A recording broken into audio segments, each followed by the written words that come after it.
Guys finally मैं पहुंच गया हूँ दुबई।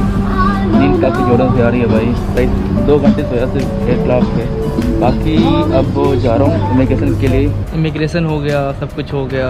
अराउंड समय हो रहा है, पता नहीं मेरा टाइम तक चेंज नहीं है क्योंकि मेरे पास इंटरनेट नहीं है। सुप्रभात गाइस, वापस एक नए ब्लॉग में आपका स्वागत करता हूँ। अभी मैं बोर्ड कर रहा हूँ फ़िलहाल अपनी प्लेन, और चलो आज इस जर्नी को देखते हैं। दुबई हालांकि मैं गया हूँ, इस बार दुबई में रहने वाला हूँ भी नहीं, बट या जैसे ट्रांजिट यूज कर रहा हूँ दुबई को मैं। तो टू बी ऑनेस्ट लाइक मैंने दुबई का वीज़ा जानबूझ के लिया था। मुझे लगा था इस बैगेज के कारण में थोड़ा प्रॉब्लम हो सकता है, जिस तरह मुझे तुर्की में फ़ील हुआ था। लाइक जब मैं अज़रबैजान से तुर्की जा रहा था तो उस समय भी मुझे सारा सामान फेंकने को कहा गया, तो मुझे लगा यहाँ भी ये हो सकता है, लेकिन मैं दुबई का वीज़ा ले लूँ। तो मैंने ले लिया दुबई का वीज़ा। हालांकि आपको दुबई का वीज़ा का लेना है तो आप ट्रांजिट वीज़ा ले लेना। मैंने टूरिस्ट वीज़ा लिया था, उसका रीज़न बताता हूँ क्यों। कहीं शायद दुबई में चल के ही बताता हूँ अब, कि प्लेन पे उतनी अच्छी आवाज़ आएगी नहीं, यू नो।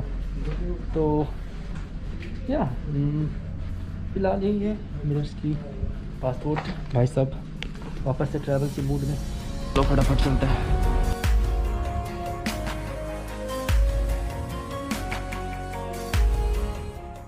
जिस एयरलाइन से मैं जा रहा हूँ दुनिया की one of the best airline में मानी जाती है।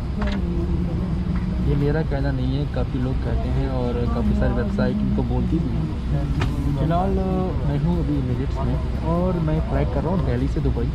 ये फ़्लाइट मैंने अराउंड 14 घंटे पहले बुक की थी और मुझे इसकी कीमत पड़ी थी 8500 रुपये। मुझे कुछ कैशबैक वगैरह मिला था तो कुछ सस्ता पड़ गया था।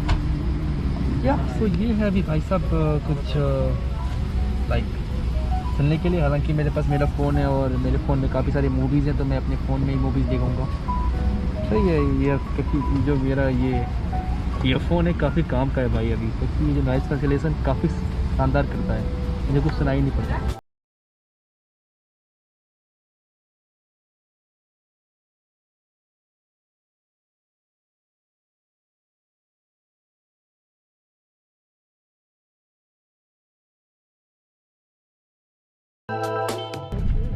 उन्होंने मुझे एक ये ट्रैवल हाइजीन किट दिया है। बेसिकली इसमें मास्क हैं, ग्लव्स हैं, सैनिटाइज़र है और हैंड सैनिटाइजिंग एंटीसेप्टिक वाइप्स जो भी है। और यहाँ पे जो अनाउंसमेंट होती है 2 लैंग्वेज में होती है, हिंदी, इंग्लिश और अरबिक 3 लैंग्वेज में होती है। तो गाइस हमारा खाना आ चुका है, ये है खाने में, और साथ में ये मैप भी देख रहा हूँ। खाना खा के बताता हूँ खाना कैसा रहा नहीं रहा।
एयरक्राफ्ट से बाहर आने के बाद थोड़ा टॉयलेट गया और अब अच्छा फील कर रहा हूँ। काफ़ी नींद आ रही थी यार। एक्चुअली हुआ था क्या कि आज की रात, मतलब जो रात मैं भी सफ़र कर रहा था वो रात सही से सो नहीं पाया। उसकी पिछली वाली रात भी मैं सफ़र कर रहा था, मैं बिहार से दिल्ली आ रहा था। तो 2 दिनों से मैं रात को सफ़र कर रहा हूँ, दिन को भी सोया नहीं, तो थोड़ा नींद आना लाजमी है, तो वही हो रहा है। अभी जस्ट टाइम में पहुँचा हूँ दुबई का इंटरनेशनल एयरपोर्ट। मैं यहाँ पे आ चुका हूँ, तो मुझे थोड़ा मोड़ा आइडिया है कि अभी होना क्या है। मैं आई थिंक 20 दिन पहले मैं दुबई से ही गया था यहाँ से, और हाँ 20 दिन पहले निकला था, तो मुझे पता है कि करते कैसे हैं। फ़िलहाल जो मुझे पता है, यहाँ से जाना पड़ेगा, सबसे पहले होगा कोविड टेस्ट, और कोविड टेस्ट करवाने के बाद ही कुछ होगा। वेल चलो बात करते हैं अपनी एयरलाइन के बारे में। जिस एयरलाइन से मैं आया एमिरेट्स थी, one of the best airline है वर्ल्ड में कहलाती है। अच्छी एयरलाइन थी, खाना पीना उन्होंने अच्छा दिया था और फैसिलिटीज़ थी और पैसे सही थे। मतलब मैंने कहा कि मैंने 8500 रुपये पे किए थे इसके लिए, हाँ, something like 8500, 14 hour before the departure time. 14 घंटे पहले मैंने फ़्लाइट बुक की थी। और आप कोई भी नॉर्मल एयरलाइन बुक करते हो, जैसे कि इंडिगो हो गया, गो एयर हो गया, या तो फिर स्पाइस जेट हो गया, आपको देनी पड़ ही जाएंगे अराउंड 6-7 हज़ार रुपये। 7 हज़ार रुपये से तो कम होगा नहीं, तो 2500 रुपये, सॉरी 1500 रुपये ज़्यादा था, 1500 रुपये ज़्यादा था। और था ज़्यादा लेग स्पेस था, कंफर्टेबल सीट्स थी। चलो सबसे अच्छी बात थी बड़ी पड़ी नहीं थी, बेकार एयरक्राफ्ट थी, तो मैं सो के आया। 3 सीट का पैसे जो जोड़ो तो काफ़ी सस्ता पड़ा मेरे लिए। वो आपको डिपेंड करता है। आप जनरली वो एक्चुअली क्या थी कि सीट खाली पड़ी हुई थी, उन्होंने मतलब सिम मिलेगा, लास्ट में मिलेगा, किधर दुबई जा रहा, तो उन्होंने 12 घंटे पहले कुछ सेल निकाली कि फटाफट टिकट बेचने के लिए। उन्होंने टिकट के पैसे थोड़े कम किए थे, इसलिए मुझे सस्ती टिकट मिल गई, वरना 10-11 हज़ार रुपये की टिकट जनरली आती है। चलो ये है, चलते हैं अभी।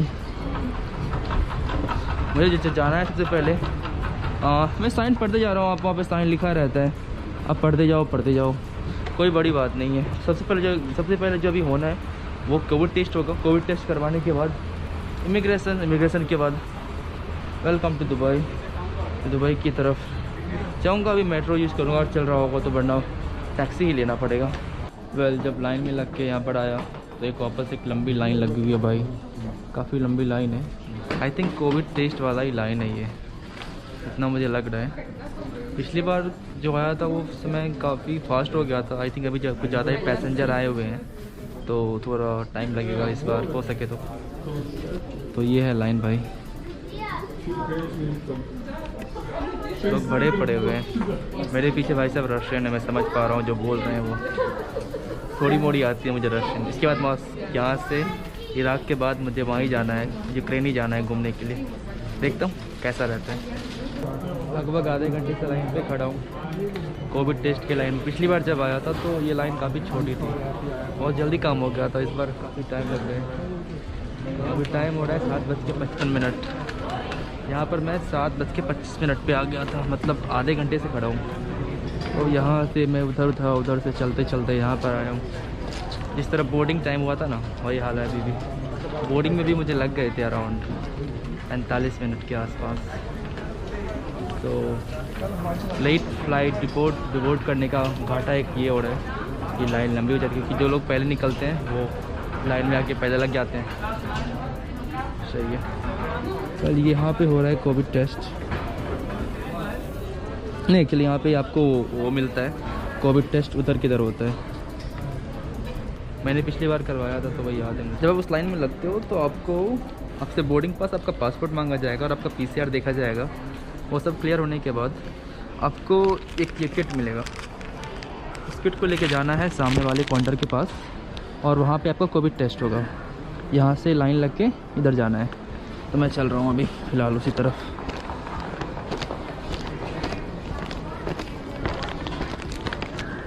ये कोविड टेस्ट सेंटर है। Hold your breath. Okay, ready? Hold your breath. Other side. Hold your breath.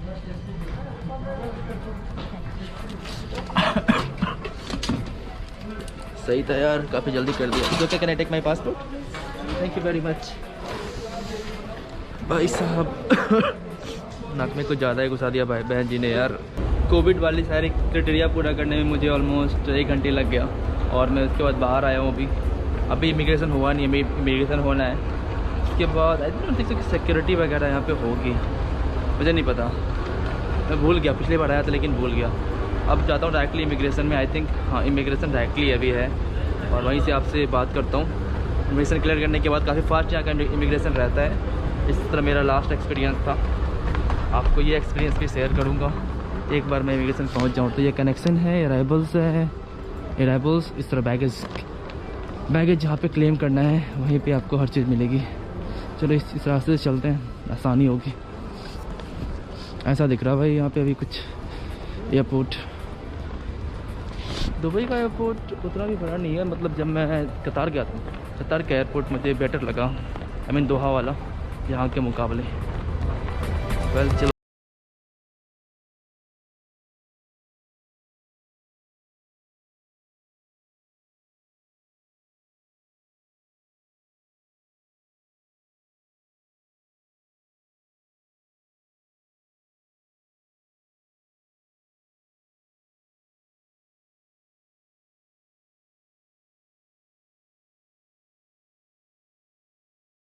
Immigration हो गया, सब कुछ हो गया। अराउंड समय हो रहा है, पता नहीं मेरा टाइम तक चेंज नहीं है क्योंकि मेरे पास इंटरनेट नहीं है, तो इंडियन टाइम से 10-15 हो रहा है और यहाँ के टाइम से 1.5 घंटे कम कर लो आप, तो 9 बज गए यार। यहाँ से मैंने अपना सामान उठाया, अभी भी कुछ लोगों का सामान घूम रहा था, अब साथ साथ शायद सारे लोगों ने सामान घुमा लिया। 2 दिन से सोया नहीं हूँ, काफ़ी फंबल कर रहा हूँ आज यार। चलो कोई नहीं, वैसे प्रोसेस थोड़ा बता देता हूँ आपको, पूरा प्रोसेस शुरू से लेके अंत तक। मैं यहाँ पे 6:30 बजे मेरी प्लेन लैंड हो गई थी और अभी 8:30 बज रहे हैं, 8:48 एक्चुअली। 2 घंटे लग गए मुझे इमिग्रेशन क्लियर करने में, कोविड टेस्ट करवाने में, everything takes two hour. Immigration में तो यार मतलब मुश्किल से 10 सेकंड का टाइम लगा, 10 से 15 सेकंड। और उस लेडी ने मेरा पासपोर्ट लिया और उसके बाद उन्होंने सिर्फ मेरा वीज़ा तक नहीं मांगा, उन्होंने मेरे पासपोर्ट को सिर्फ उन्होंने स्कैन किया और स्टैम्प मार दिया और दे दिया।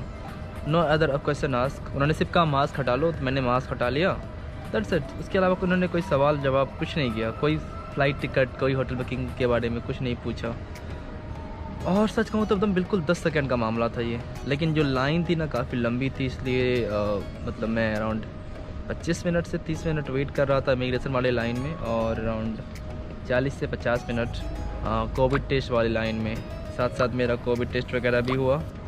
और या कोविड टेस्ट आई थिंक देखते हैं कब तक आता है, जनरली आ जाता है 10-12 घंटे में, डिपेंड करता है। जाके मैं अभी सोऊंगा और या आज का यही प्लान है यार। बाकी कल शाम को दुबई के टाइम के 5 बजे शाम को मेरी फ़्लाइट है वापसी की एक अलग देश, इराक़ के लिए। तो मैं जा रहा हूँ फाइनली इराक़।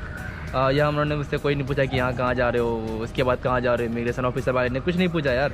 दुबई का इमिग्रेशन हो तो दुबई का हो यार, कुछ पूछते ही नहीं, मतलब कुछ नहीं पूछते यार। इनफैक्ट एक बार हाय हेलो करेंगे, आपने हाय कहा, उन्होंने हाय कहा, अपने पासपोर्ट दिया, स्टाम्प मारा, आप जाओ ना, क्यों आए हो, सब कुछ सवाल ही नहीं पूछना, कहाँ है होटल बुकिंग, फ़्लाइट टिकट कहाँ है। 2 बार आया हूँ मैं, दोनों बार ऐसा ही हुआ है मेरे साथ। सो या काफ़ी ईजी था यहाँ का।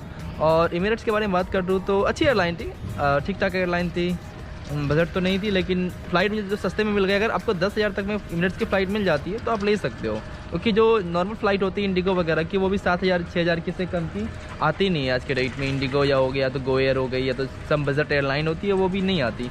2-3 हज़ार लेके अगर आपको आना है एक अच्छी एयरलाइन में तो आप आ सकते हो। नॉट ए बैड डील, खाना पीना मिलता है, सब कुछ मतलब मिलता है। किसी चीज़ के लिए आपको पैसे देने नहीं होते। सीट वगैरह आपको, मतलब पिछली बार स्पाइस जेट में जा रहा था तो सीट सिलेक्शन के लिए पैसे मांग रहे थे, केन्या एयरवेज वाले सीट सिलेक्शन के लिए पैसे मांग रहे थे। यहाँ पे आप कहीं कोई भी सीट ले लो, आपको पैसे नहीं देने होते, कुछ स्पेशल सीट को छोड़ के, बस सब कुछ ठीक है।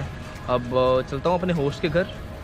पिछली बार जब मैं यहाँ पर आया था तो आपको याद है कि मैं आकांक्षा से मिला था। आकांक्षा, उनका नाम ही बहुत अलग है यार, आकांक्षा। ओके, आकांक्षा ही हटाओ नाम ही नहीं प्रोनाउंस कर पा रहा, वो भी इंडियन नेम है। तो काफ़ी डिफरेंट नेम है, लाइक क्या बात। अच्छा, सो अभी मैं उनके घर जा रहा हूँ, वो भी कल जा रही है सर्बिया, मैं भी कल जा रहा हूँ इराक़। बाकी आज भर के लिए ही मिलेंगे। और बस यहाँ एक सिर्फ ट्रांजिट के लिए तौर पे यूज़ कर रहा था, क्योंकि ये बड़ा बैग था ना भाई, तो बड़ा बैग आ नहीं सकता था, तो बस ऐसे ट्रांजिट के तौर पे यूज़ कर रहा था। बाकी अब कल चलते हैं एक अलग से डेस्टिनेशन में। और कोविड के टाइम ट्रैवलिंग की बात करें तो उतना डिफ़िकल्ट नहीं है, थोड़े आपको रूल्स फॉलो करने होंगे, या आपको मास्क लगाना पड़ेगा। वो आपको जब प्लेन में रहोगे तो आपको वो वगैरह क्या कहता है, ये क्या कहते हैं इसे, ये फेस शील्ड लगाना पड़ेगा आपको हर टाइम। फेस शील्ड वगैरह लगा के रखो। सो भी तो फेस शील्ड लगा के सो। हाँ, मैं प्लेन में एकदम सो कर आया, मतलब रात को नींद आ गई यार। 2 घंटे सोया हूँगा मेरे हिसाब से, आराम से सोया एकदम, काफ़ी अच्छी नींद आई। सुबह उठा तो पता चला कि अच्छा दुबई आ गया है। तो कैप्टन साहब ने अनाउंस किया कि दुबई आ गया, तो मैं चला आया सब कुछ नॉर्मल रहा। वापस से दुबई में आके अच्छा लग रहा है। मेरे इस विजिट के लिए सिर्फ मुझे लग गया 7500 रुपये यार। तो इसका वीज़ा बहुत महंगा है यार, ये सबसे बड़ी बेकार है। अगर 2-3 हज़ार रुपये का होता है यार, लेकिन मेरी भी गलती है। इसका जो मेरा रीज़न है कि मैंने यहाँ का जो वीज़ा लिया था वो टूरिस्ट वीज़ा लिया था, ना कि ट्रांजिट वीज़ा।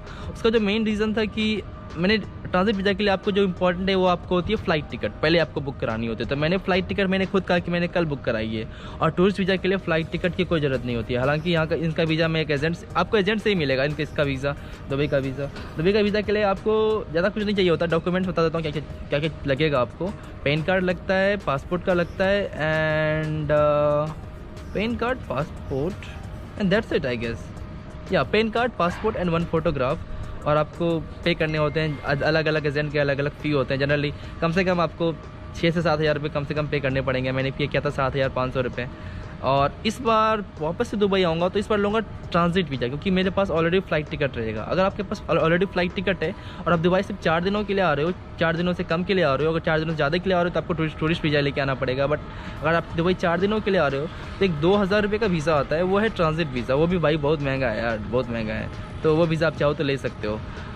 बहुत बातें हो गई ऑलरेडी, काफ़ी लंबा वीडियो बन चुका है ये। काफ़ी आई होप कि इस वीडियो में आपको काफ़ी इन्फॉर्मेशन वगैरह मिली होगी। अगले वीडियो से और इसके आगे वाले वीडियो से आपको अच्छे से एक्सप्लोर कराऊंगा अलग अलग देश, खास करके इराक के लिए एक्साइटेड हूँ मैं काफ़ी। और आप भी होंगे आई गेस, क्योंकि इराक कंट्री ऐसी है जहाँ पे हर लोग जाना चाहता है और हर लोग वहाँ के बारे में जानना चाहता है। दुबई में फाइनली आ गया हूँ और बाय बाय, 10 विदानियाँ। जा रहा हूँ यूक्रेन बहुत जल्द, तो 10 विदानियाँ वगैरह बोलना सीखना पड़ेगा वापस से। काफ़ी रशियन भाई साहब से मिल रहा था, वो सब वो रशियन बोल रहे थे, मुझे समझ में आ रही थी कुछ कुछ। अभी तक समझ में आ रही है यार। ऑलमोस्ट 8-9 महीने हो गए मैंने रशिया को छोड़ दिया था, तो और मुझे भी अभी तक मुझे वो थोड़ी मोड़ी आती है वहाँ की लैंग्वेज। बस नाइस यार, मैंने भूला नहीं, अच्छा लगा मुझे कि मैं रशियन भूला नहीं हूँ अभी तक। चलो कोई नहीं, फटाफट चलते हैं। काफ़ी लंबी चौड़ी बहस हो चुकी है। इस वीडियो में फ़िलहाल इतना ही। अगर आप मुझे इंस्टाग्राम पे फॉलो नहीं करते तो फॉलो कर लेना, क्योंकि मैं काफ़ी स्टोरीज डाल रहा हूँ, तो आप फॉलो कर लो। आपकी मर्ज़ी, ज़बरदस्ती थोड़ी है। आपको करना है तो करो, नहीं करना तो नहीं करो। ये ऐसे दुबई का एयरपोर्ट है।